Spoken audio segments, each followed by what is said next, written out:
In the summer of 1944, American tank crews in Normandy faced a terrifying reality. Their Sherman tanks, the workhorses of the Allied armoured forces, could not penetrate the front armour of Germany's Panther tanks at any range. Not at 1,000 yards, not at 500 yards, not even point blank. Firing tests conducted near Isigny that July confirmed what tankers already knew from bitter experience. The standard 75mm armour-piercing round would not go through a Panther's glacis plate even at 200 yards. German tank crews, meanwhile, could destroy a Sherman from over a mile away with a single well-aimed shot. The asymmetry seemed hopeless. American tankers began calling themselves suicide jockeys. Some crews painted kill marks on their tanks, but these were often lies, because telling the truth would have destroyed what little morale remained. Yet 18 months later, those same Shermans formed the backbone of the most effective combined arms fighting force in history, and German commanders were writing in their after-action reports that American armour had become unstoppable. This is the story of how American tankers, engineers and commanders systematically dismantled German armoured superiority through relentless adaptation, tactical innovation and industrial might that their enemies never saw coming. German confidence in their heavy tanks was not misplaced. It was earned through years of engineering excellence and battlefield dominance. The Tiger I, fielded from August 1942, carried 100mm of frontal hull armour and mounted the devastating 88mm KWK 36 L56 gun. That weapon, derived from the legendary Flak 36 anti-aircraft gun that had terrorized Allied tanks in North Africa, could punch through 100mm of armour at 1,000 meters, even when the target plate was angled at 30 degrees. The Tiger weighed 57 tons and required special rail cars for transport, but German commanders considered its combat power worth every logistical headache. The Panther, deployed from mid-1943 as Germany's response to the Soviet T-34, featured an 80mm glacis plate sloped at 55 degrees from vertical. Simple trigonometry meant that slope created an effective thickness of roughly 140mm against incoming fire. The Panther's long-barreled 75mm KWK 42L70 gun, with a barrel over 16 feet long, could penetrate 124mm of 30-degree plate at 500 meters. Against these machines, the Sherman's 75mm M3 gun could manage only about 61mm of penetration against 30-degree plate at 500 yards. At any typical combat range, a Panther or Tiger could kill a Sherman with virtually any frontal hit. The Sherman could not return the favour even at point-blank range. This imbalance bred dangerous overconfidence among German tank crews, who began to view combat against American armour as something approaching sport. At the Battle of Villers-Bocage on June 13, 1944, SS Hauptsturmführer Michael Wittmann and 4 other Tigers from the 101st SS Heavy Panzer Battalion caught a British column of the 22nd Armoured Brigade halted along a narrow road. The British tankers, enjoying a tea break after a successful advance, had no idea what was about to hit them. In under 15 minutes, the Tigers destroyed roughly 13 to 14 tanks, 2 anti-tank guns, and numerous transport vehicles. Cromwells, Fireflies, and Stuarts burst into flames one after another while their crews scrambled desperately to escape. The action became legendary in German propaganda, though historian John Buckley has cautioned that accounts attributing the entire engagement to Wittmann alone essentially repackaged Nazi propaganda that was designed to create heroes for a faltering war effort. The widely quoted remark, attributed to Field Marshal Rommel, that one Tiger was worth 4 Shermans, but the Americans always brought 5, captures the German mindset perfectly, though its provenance remains unverified and is likely apocryphal, created after the war to explain German defeat. Historian Stephen Zaloga has observed that most of the tank aces of World War II were simply lucky enough to have an invulnerable tank with a powerful gun, a pointed observation about the distinction between crew skill and mechanical advantage. German doctrine doubled down on this qualitative superiority, building an entire tactical philosophy around the killing power of individual heavy tanks. Tiger crews trained extensively in the Mahlzeitstellung, a positioning technique that involved angling the hull 45 degrees to maximize effective armor to 180 millimeters frontally and 140 millimeters on the angled side. They practiced engaging at extreme ranges where their superior optics and powerful guns gave them decisive advantage. The entire late war Panzer philosophy assumed that a single well-positioned heavy tank could dominate an entire battlefield sector, holding off superior numbers through firepower and protection. This assumption contained a fatal flaw that would prove catastrophic. It depended on fighting a war of tank versus tank duels, when the Americans were already building a completely different kind of war, one where the tank was merely one component of an integrated killing machine. The M4 Sherman was never designed to fight other tanks. This was not an oversight, but a deliberate doctrinal choice. American pre-war doctrine, codified in Field Manual 17-10, explicitly assigned tanks to infantry support, exploitation, and pursuit. Tanks were supposed to pour through gaps in enemy lines and wreak havoc in rear areas, not engage in armored duels.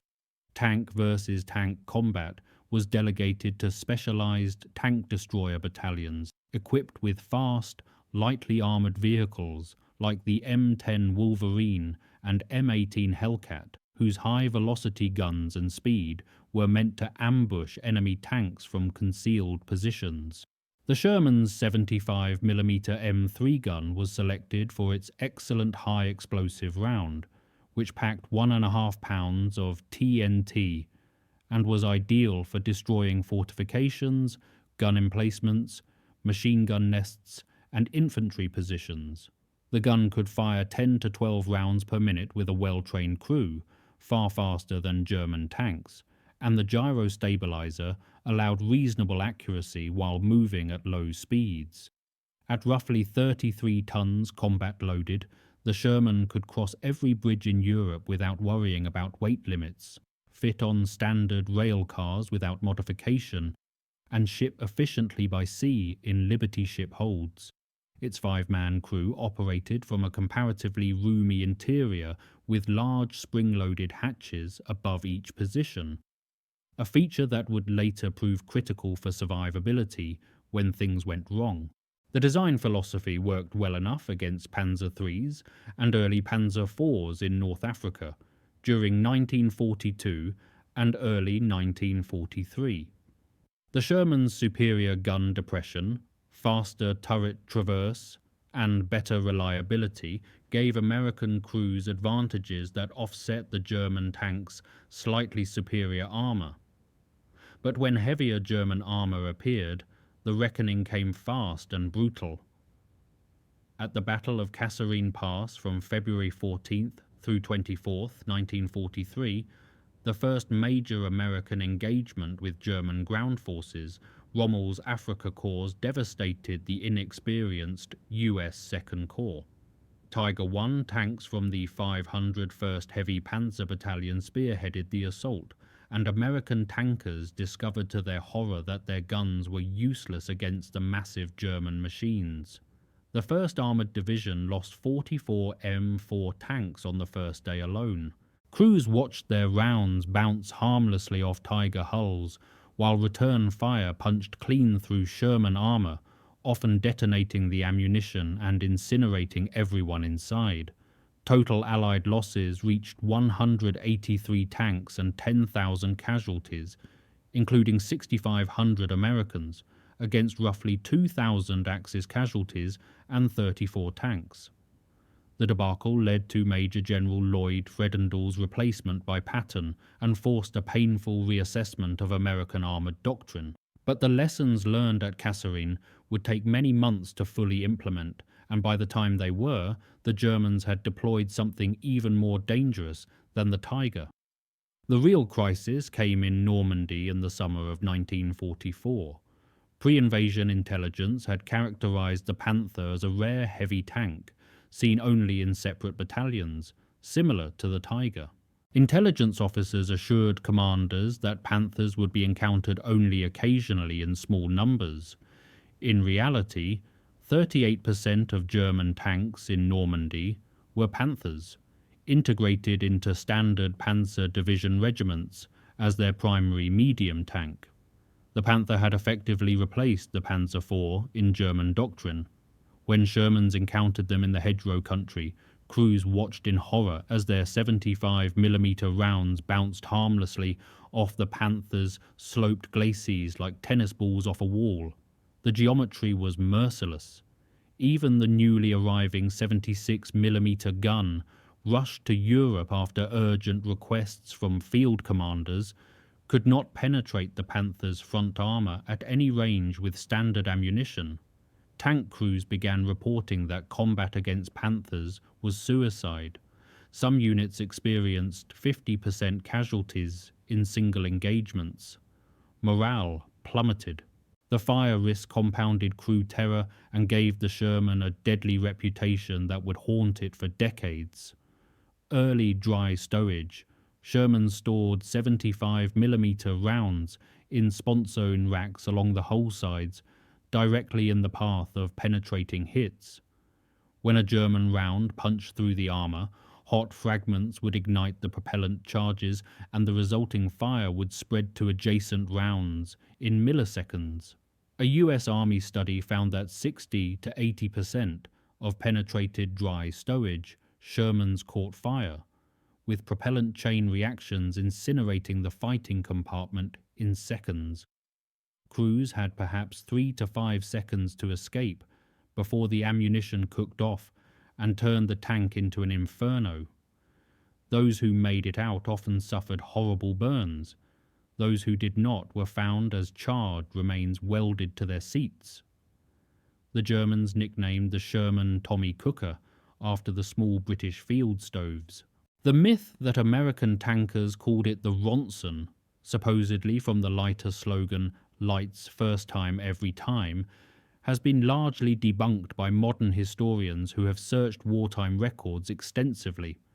That specific Ronson slogan did not appear in advertisements until December 1950, 5 years after the war ended, and no wartime primary source using Ronson as a Sherman nickname has been found. The fire problem was brutally real, but critically, it was caused by ammunition stowage, not by the gasoline engines that popular history often blames. German tanks used gasoline too, and the Panzer IV actually caught fire more frequently than the Sherman after penetration because of its own ammunition storage issues. The infamous claim that it took 5 Shermans to kill 1 Panther is a post-war myth with no basis in historical combat records.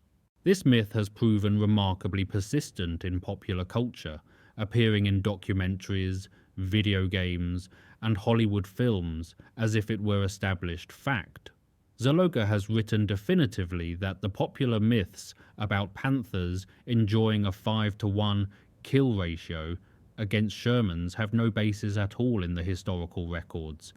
Actual combat data shows American M4s lost roughly 1.9 Shermans for every 3 Panthers destroyed, a ratio far more favourable than popular imagination suggests. The myth traces largely to Belton Cooper's 1998 memoir Death Traps, which became a surprise bestseller and shaped public perception of the Sherman for a generation. Professional historians, including Zaloga and Nicholas Moran, have extensively criticized the book for lacking footnotes, containing numerous factual errors, and reflecting the skewed perspective of an ordnance recovery officer who only encountered destroyed tanks.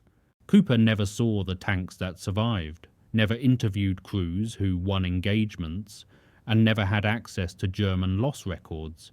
His sample was inherently biased toward disaster. The American response to the Sherman's shortcomings unfolded across multiple tracks simultaneously, demonstrating the adaptive capacity that would ultimately prove decisive. Some solutions came from ordnance engineers in stateside arsenals working around the clock to develop new weapons. Others were improvised by desperate crews in the field using whatever materials they could scrounge. The 76mm gun represented the most significant firepower upgrade. Development of the 76mm T1 gun began in summer 1942, before the Sherman had even seen significant combat. Ordnance engineers knew that a more powerful gun would eventually be needed, and they began working on the solution before the problem fully manifested. But institutional resistance delayed deployment for nearly 2 years. When the Armoured Board tested 12 prototype 76mm Shermans from February through April 1943, they rejected the design on multiple grounds. The cramped original turret was unsatisfactory for operating the longer gun, the muzzle blast was severe, and most importantly, the 76mm high explosive round was inferior to the 75mm round for infantry support. The mission army doctrine still considered primary. Armoured commanders focused on the infantry support role saw little reason to sacrifice high explosive performance for armour penetration they did not expect to need. The breakthrough came when engineers adopted the larger T-23 turret, originally designed for an entirely different tank, solving the space problem. First production M4A176 W Shermans rolled off Pressed Steel Car Company's line in January 1944, 6 months before D-Day. Yet no 76mm Shermans landed on the Normandy beaches. Field commanders had turned them down, preferring the 75mm's superior high-explosive performance for the hedgerow fighting they anticipated. They would bitterly regret this decision within weeks. After encountering Panthers in strength, General Bradley sent urgent messages demanding 76mm Shermans.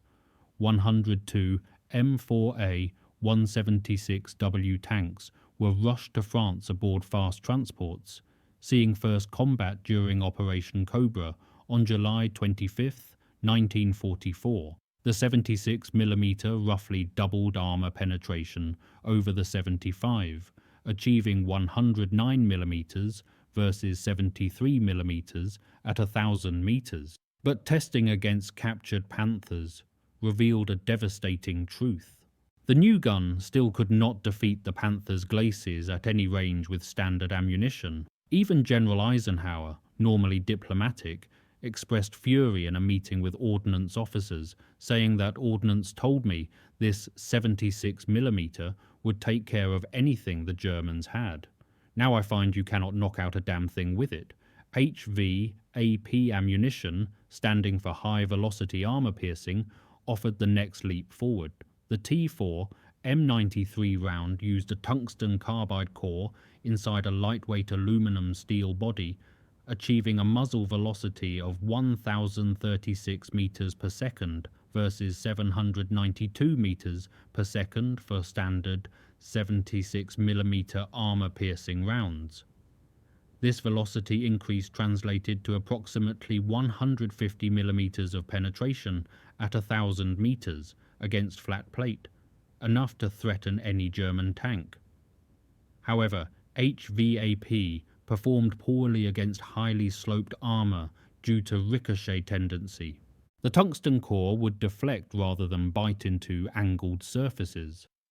This meant the Panther's glacis remained effectively impervious even to HVAP, despite its theoretical penetration advantage. The turret mantelet and lower hull became vulnerable at moderate ranges, giving American gunners their first realistic shot at a Panther's front, but only if they could hit those specific areas under combat stress. The critical problem was supply. Tungsten carbide was desperately scarce, needed for machine tool bits and other industrial applications as much as for ammunition. Monthly HVAP receipts in the European theatre crawled from 1,000 rounds in September 1944 to 5,000 by November, with priority going to tank destroyer units whose entire mission depended on killing enemy armour. By February 1945, the average 76mm Sherman crew had received roughly 5 HVAP rounds total, about 1 per month per tank. Crews hoarded these precious rounds like gold, saving them for confirmed heavy tank engagements and using standard ammunition for everything else. Some commanders instituted strict rules about when HVAP could be fired, requiring visual confirmation of a Tiger or Panther before authorizing its use. Wet stowage addressed the fire catastrophe directly through elegant engineering. Introduced on production tanks from February 1944, the system relocated ammunition from vulnerable sponson racks to double-walled bins on the whole floor, below the turret basket where they were protected by the tank's full armour. The space between the bin walls was filled with a water-ethylene glycol rust inhibitor mixture. When a penetrating round punctured a bin, the liquid would pour out and douse the propellant before it could ignite, buying crucial seconds for the crew to escape. The results were dramatic and immediate.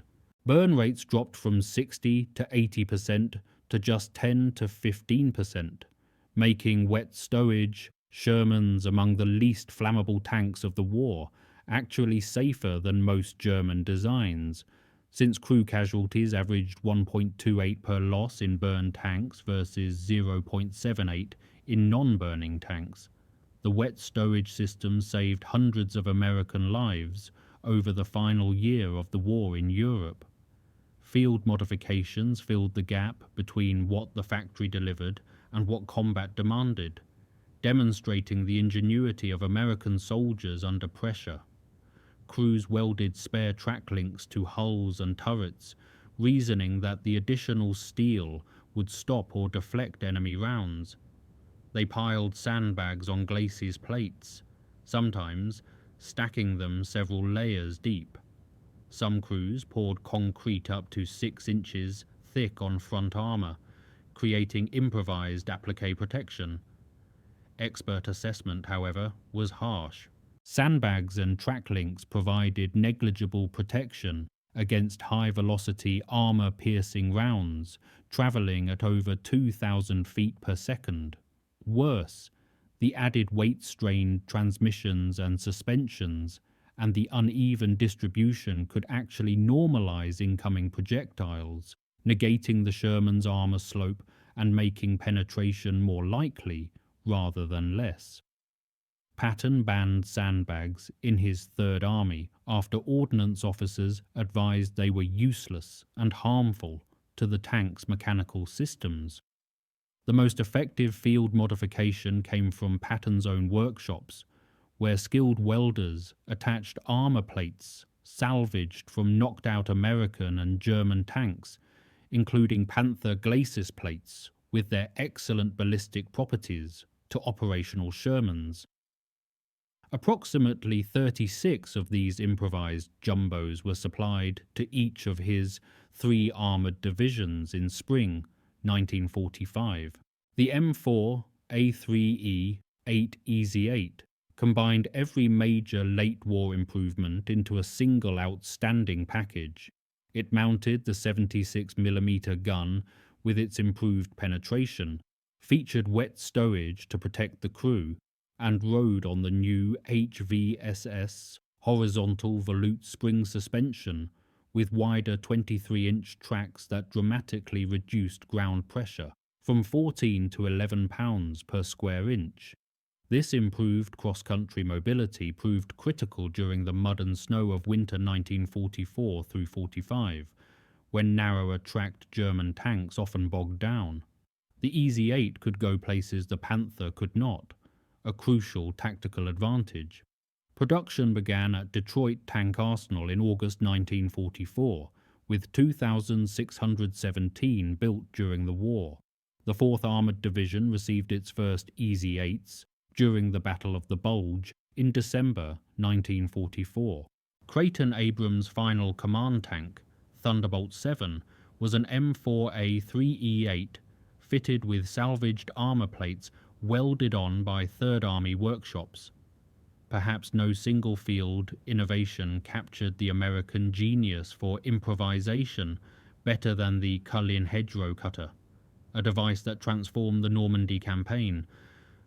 The Normandy bocage consisted of ancient earthen dikes, up to 15 feet tall and 12 feet thick, crowned with dense hedges whose roots had been growing and interlocking for centuries. These obstacles reduced tank warfare to a crawl. Tanks attempting to climb over hedgerows exposed their thin belly armour to German soldiers armed with Panzerfausts, the cheap and deadly shaped charge weapons that could destroy any tank at close range. Each hedgerow became a death trap. Average American advance was roughly 1 mile per day with appalling casualties. Near La Haye du Puy, Americans counted 1,000 killed per kilometre of advance. Commanders grew desperate for solutions. The breakthrough came from Sergeant Curtis Grubb Culin III, a 29-year-old from Cranford, New Jersey, serving with the 102nd Cavalry Reconnaissance Squadron under 5th Corps. Culin was not an engineer or a tank crewman, but a cavalry scout. Yet his outside perspective proved invaluable. During a brainstorming session about the boskage problem, where officers and enlisted men threw out ideas regardless of rank, a soldier described by historian Max Hastings as a Tennessee hillbilly named Roberts suggested putting saw teeth on the front of a tank to cut through the hedges like a bulldozer. While others laughed at the seemingly naive suggestion, Culin, described by Hastings as an honest man who later tried to credit Roberts for the original concept, recognized the potential. He fashioned 4 steel tusks, like prongs from salvaged German-Czech hedgehog beach obstacles, the X-shaped barriers that had lined the Normandy beaches on D-Day, and welded them to a tank's bow. When the Sherman charged a hedgerow at speed, the tusks bored into the base of the earthen dike, pinning the tank's belly down and allowing it to burst through under a canopy of dirt and roots rather than riding up and over the top with its vulnerable underside exposed. Around July 14, 1944, Culin demonstrated the device for Lieutenant General Omar Bradley, who immediately recognized its significance. Bradley later wrote that the absurdly simple tusk-like device had baffled an army for more than 5 weeks, and he could not understand why none of his engineering experts had thought of it first. He immediately ordered emergency mass production. Over the next 11 days, every ordnance unit in 1st Army worked around the clock, fabricating roughly 500 Rhino devices from German beach obstacle scrap that was plentiful and free. Additional arc welding equipment was flown in from England overnight. By Operation Cobra's launch on July 25th, approximately 3 out of every 5 1st Army tanks carried the device. Bradley kept them secret until Cobra to preserve the element of surprise, forbidding photographs and limiting knowledge of the modification. Zaloga has offered a nuanced assessment of the Rhino's actual impact. The device's tactical significance during Cobra itself was less dramatic than often portrayed, since the pre-attack bombardment churned terrain into moonscape that tanks could cross without hedgerow cutters, and the subsequent exploitation phase moved along roads rather than cross-country. But the device's psychological and operational significance was undeniably real. It restored confidence and capability in hedgerow terrain when both had been utterly shattered. Tankers who had felt helpless against the boskage now had a tool that worked. Culin received the Legion of Merit for his invention. 4 months later, he lost a leg to a landmine in the brutal Hurtgen forest fighting. He died in 1963 at age 48, his contribution memorialized in the memoirs of both Eisenhower and Bradley as an example of American ingenuity. If a single battle demonstrated that the Sherman, properly employed, could defeat Germany's best tanks in open combat, it was the Battle of Arracourt, from September 18th through 29th, 1944. Patton's Third Army had raced across France after Operation Cobra, covering ground at a pace that astonished German commanders, but fuel shortages caused by Operation Market Garden's logistical priority stalled the advance in Lorraine. The 12th Corps' 4th Armoured Division established defensive positions near the town of Arracourt, with Combat Command A, under Colonel Bruce Clark, and the 37th Tank Battalion, under Lieutenant Colonel Creighton Abrams, as its primary striking force.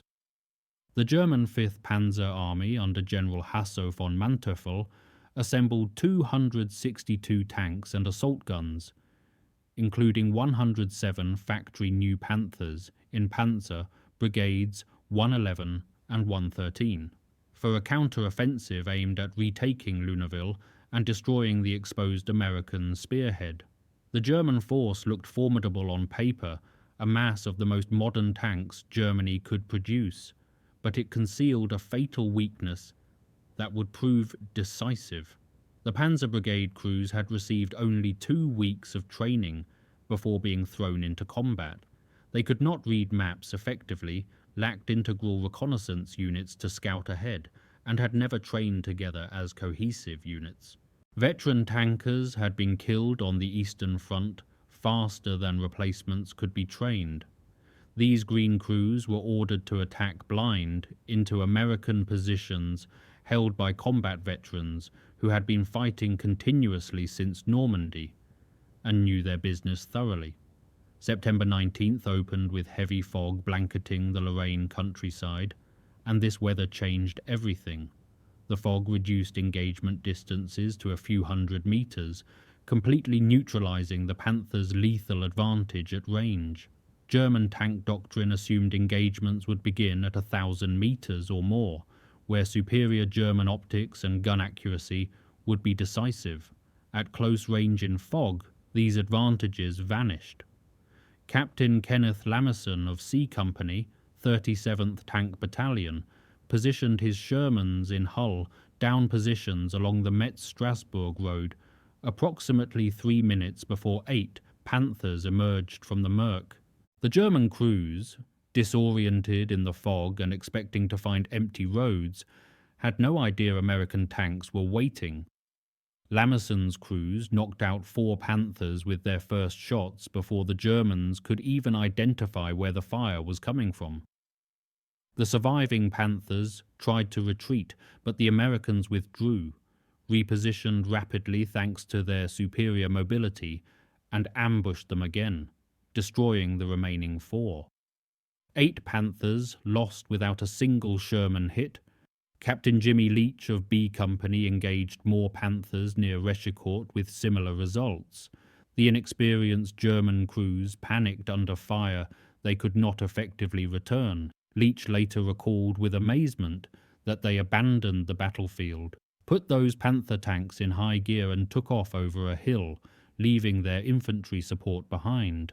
A platoon of M18 Hellcat tank destroyers guarding Combat Command A headquarters spotted Panthers advancing on the command post and destroyed 8 of them in rapid succession from concealed positions, demonstrating exactly how tank destroyers were supposed to work. By day's end, the 113th Panzer Brigade had lost 43 tanks, mostly factory new Panthers crewed by men who had been civilians weeks earlier, plus approximately 200 infantry. Combat Command A reported losing just 5 Shermans and 3 Hellcats, with 6 killed and 13 wounded. The exchange ratio that day was approximately 9-1 in favor of the Americans. Over the following days, the 111th Panzer Brigade and 11th Panzer Division were fed into the battle piecemeal with similar results. When skies cleared on September 21st, P-47 Thunderbolts of the 405th Fighter Group added devastating airstrikes that caught German columns in the open.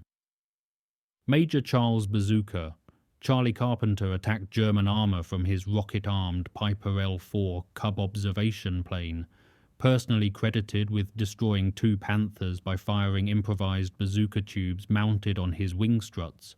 By month's end, German losses totaled 86 tanks destroyed, with many more damaged or abandoned.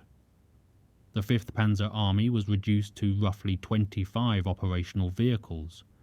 Combat Command A had lost 25 Shermans and 7 tank destroyers across the entire 12-day battle. Zaloga's analysis is definitive.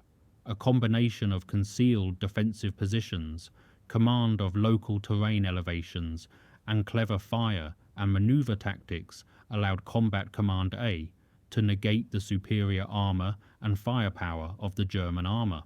Arracourt proved beyond doubt that crew quality and tactical training could be far more important than the technical specifications of the tanks themselves. The best tank in the world was worthless if its crew could not use it effectively. The deeper American transformation went far beyond any single upgrade or battle. It was doctrinal, representing a fundamental shift in how Americans thought about armoured warfare. The evolution from a tank-centric approach to combined arms integration brought together armour, infantry, artillery, air power and engineers into a unified killing system that no German tank, however formidable its specifications, could survive alone. Air-ground coordination represented perhaps the most significant tactical innovation of the campaign. General Elwood Pete Quesada, commanding 9th Tactical Air Command, revolutionized cooperation between armour and aircraft by placing VHF aircraft radios, the SCR-522, directly in lead Sherman tanks, with Air Force liaison officers riding alongside tank commanders. The tanker communicated with fellow armour via SCR-528, while the liaison officer talked to orbiting P-47 Thunderbolts via SCR-522. For the first time, tank commanders could call in airstrikes on targets they could see from their hatches. First Lieutenant Robert Bruler described the system from the pilot's perspective. You would have an army guy in a Sherman tank talking to you on the radio. When you appeared overhead, he would say something like, "We need you to bomb the German tank hiding behind the little farmhouse with the red roof." You could see exactly what he was talking about. Fighter bombers preceded armoured columns in 1-hour shifts. 4 aircraft per flight, with 4 more on ground alert ready to scramble. Modern scholarship has shown that direct air-to-tank kills were vastly overclaimed during and after the war. Operational research conducted at Mortain found only 9 of 46 German tanks lost were actually attributable to aircraft attack, against pilot claims of 252 destroyed. Rockets and bombs proved far less accurate against moving tanks than pilots believed. But air power's indirect effects were enormous and probably more important than direct kills. Constant air attack disrupted German movement, destroyed supply trucks and fuel bowsers, cut communication lines, and inflicted psychological terror that German prisoners described as devastating to morale. The Jabo threat, their term for fighter bombers, restricted German movement to darkness and forced tanks off main roads into terrain where they were more likely to break down or get stuck. A Panther that could not move because fuel trucks had been destroyed was just as useless as one that had been bombed. American artillery was, by both Allied and German assessment, the most effective of any combatant in the war. a weapon system that Germans learned to fear more than tanks or aircraft.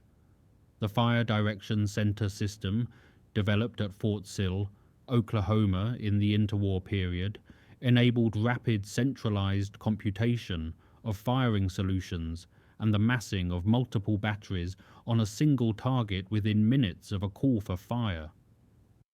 Time-on-target fire missions coordinated batteries at varying distances, so all shells arrived simultaneously, giving no warning from early arriving rounds. One moment there was silence, the next a target area was obliterated.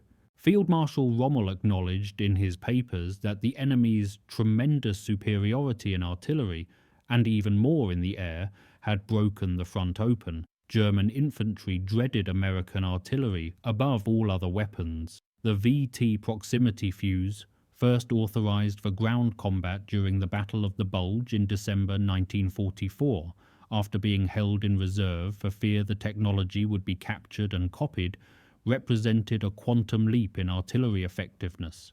The tiny radar in each shell detonated the round approximately 20 to 30 feet above ground level, showering shrapnel over wide areas. Troops in foxholes who would have survived ground burst rounds were killed by airbursts directly overhead. Patton reported that the new shell with the funny fuse was devastating.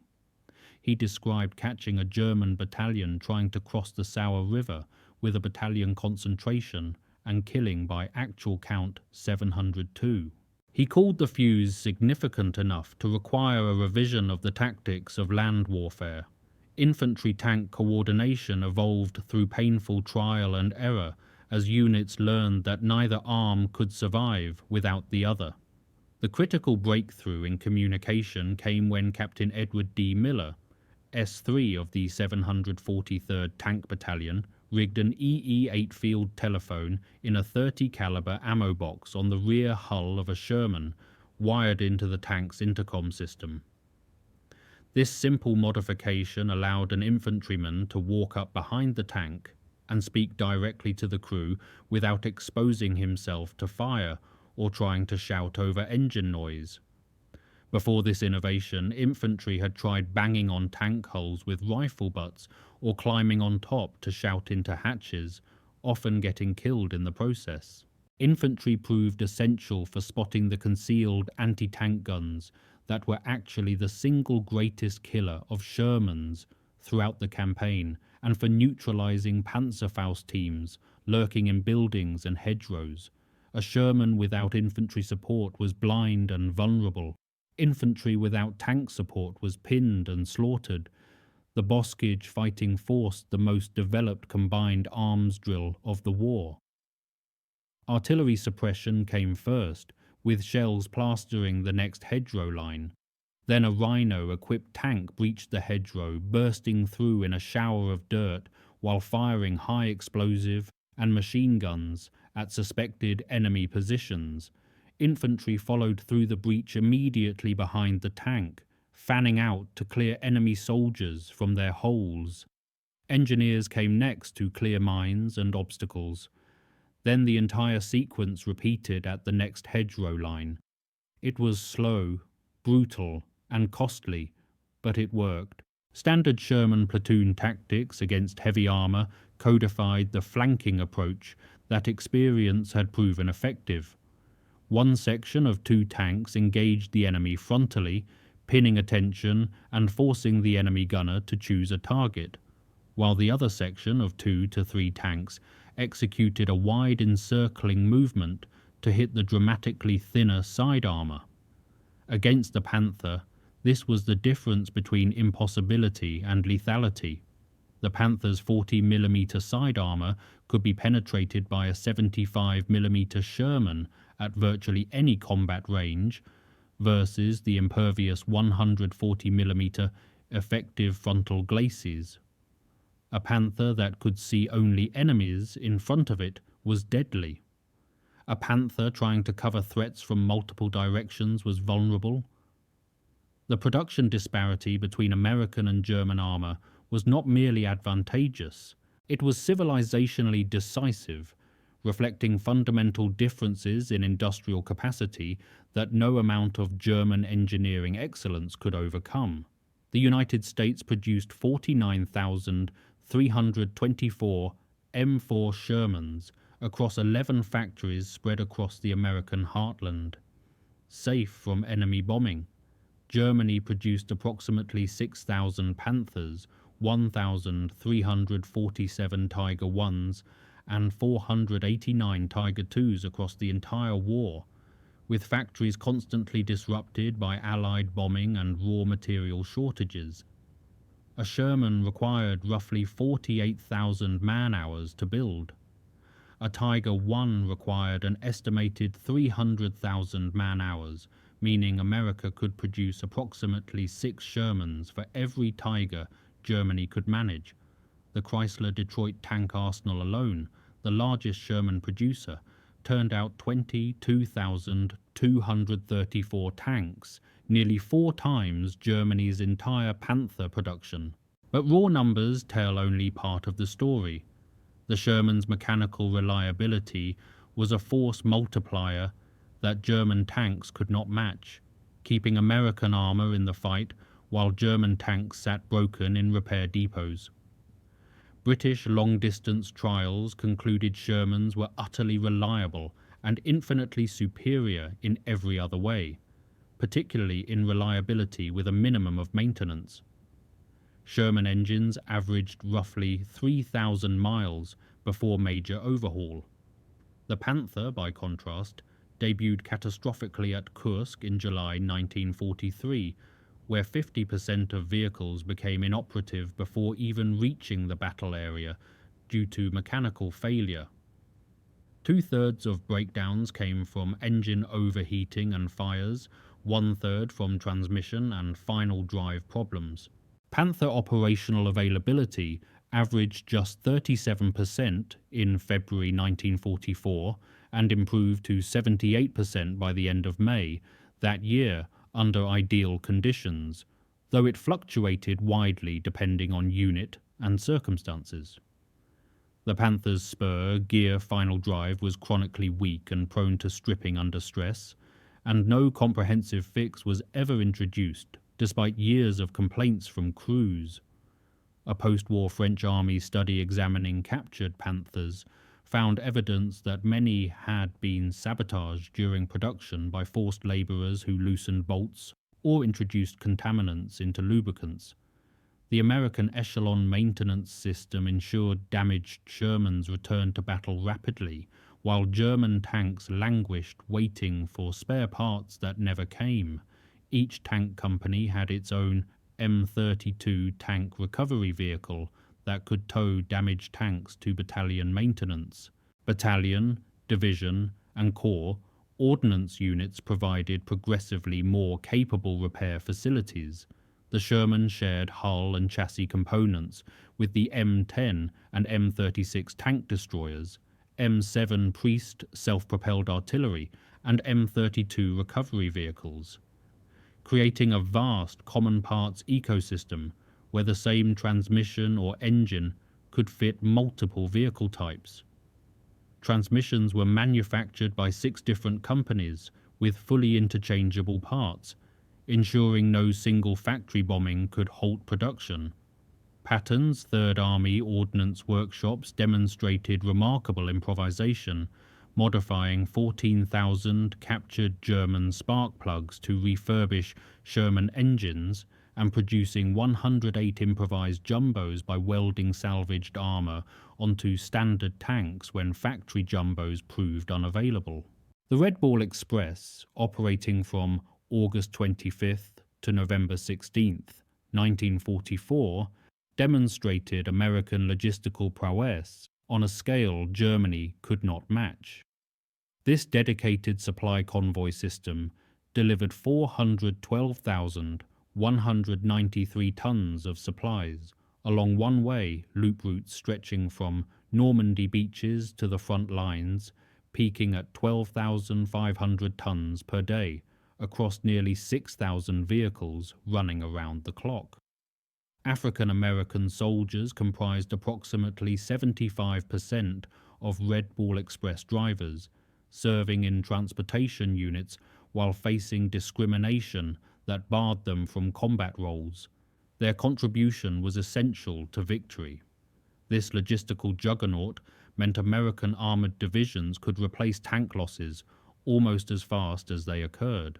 The 3rd Armored Division lost the equivalent of 580% of its original Sherman complement across the European campaign, meaning it was completely rebuilt nearly 6 times over, yet remained combat effective throughout because replacements arrived continuously. Germany's dispersed Tiger production, chronic spare parts, shortages, and collapsing transportation network meant that by February 5th, 1945, the entire Western Front held only 190 operational German tanks against approximately 10 times that number of Allied armor. Germany's qualitative advantage had drowned in a sea of American quantity. The Battle of the Bulge provided the final definitive demonstration of the transformed American armored force. When Germany launched its desperate Ardennes offensive on December 16, 1944, deliberately timed during weather that grounded Allied air power, it was Kampfgruppe Peiper's 117 tanks, including Tiger IIs, from the 501st Heavy SS Panzer Battalion that spearheaded the assault. This was Germany's last armoured reserve, its final hope of splitting the Allied armies.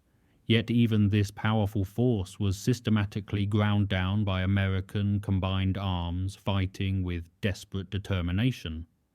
At Stoumont, 4 Shermans from the 743rd Tank Battalion engaged Peiper's Panthers in a fierce short-range firefight that delayed the German advance for critical hours. The hastily equipped 740th Tank Battalion, originally trained as a searchlight unit for illuminating night battlefields, before being given Shermans from depots and thrown into combat with minimal training, fought at Stoumont with desperate courage despite lacking experience. By December 24th, Peiper was out of fuel and ammunition, his spearhead blunted. He abandoned his remaining vehicles, including the precious Tiger IIs, and retreated on foot through American lines with 800 survivors, leaving the pride of German armour sitting empty in the snow. The relief of Bastogne became Lieutenant Colonel Creighton Abrams' defining moment and one of the most celebrated actions of American armour in the war. Ordered north on December 18th, when the German offensive's scope became clear, the 4th Armoured Division completed a 150-mile, 19-hour road march through bitter cold and attacked from assembly areas near Arlon, Belgium. Fighting through elements of the 5th Fallschirmjäger Division across snow, ice and minefields that cost tanks and men at every crossroad, Abrams' 37th Tank Battalion, down to just 20 operational tanks, spotted 47 transports parachuting desperately needed supplies into besieged Bastogne on December 26th. The paratroopers of the 101st Airborne had been holding out for days, running low on ammunition, food and medical supplies. From his Sherman Thunderbolt 4, Abrams radioed for permission to advance without waiting for supporting units. At approximately 3:15 in the afternoon, impatient with delays, he told his men, "We're going into those people now. Let her roll." He personally destroyed a German self-propelled gun at 1,000 yards with a single shot from Thunderbolt's main gun. Lieutenant Charles Boggis, commanding the lead M4A3E8 jumbo named Cobra King, pushed through the village of Assenois against fierce resistance. Boggis later recalled that he used the 75mm like it was a machine gun, firing 21 rounds in minutes at anything that moved. At approximately 4:50 in the afternoon, Boggis's Cobra King reached the Bastogne perimeter. Boggis climbed from his hatch and shook hands with Lieutenant Dwayne Webster of the 101st Airborne, completing one of the most dramatic relief operations of the war. Abrams exemplified the American tanker's transformation from outgunned underdog to master of combined arms warfare. He wore out 7 tanks during the campaign, all named Thunderbolt, never having one shot out from under him because he understood how to use terrain, speed, and supporting arms to survive. Patton's assessment was characteristically direct. "I'm supposed to be the best tank commander in the army, but I have one peer, Abe Abrams. He's the world champion." Abrams earned 2 Distinguished Service Crosses at Arracourt and Bastogne, rose to full general after the war, commanded all U.S. forces in Vietnam during the most difficult years of that conflict, and became Army Chief of Staff. The M1 Abrams main battle tank bears his name as America's tribute to one of its greatest armored warriors. Staff Sergeant Lafayette Pool of the 3rd Armored Division compiled what is recognized as the top American tank ace record of the war. He achieved 12 confirmed tank kills and 258 armored vehicle and self-propelled gun kills in just 81 days of continuous combat from June 27th through September 19th, 1944, with his consistent crew in 3 successive Shermans, all named "In the Mood" after the famous Glenn Miller song. Pool's aggressive tactics and exceptional crew coordination made him legendary within his division. His gunner, Corporal Willis Groundhog Oller, destroyed a Panther at 1,500 yards with a single 76mm round through the side armor, a shot that demonstrated what a skilled crew could do with an adequately gunned Sherman. Pool's combat career ended when his 3rd, In the Mood, was ambushed by a Panther near the Siegfried Line.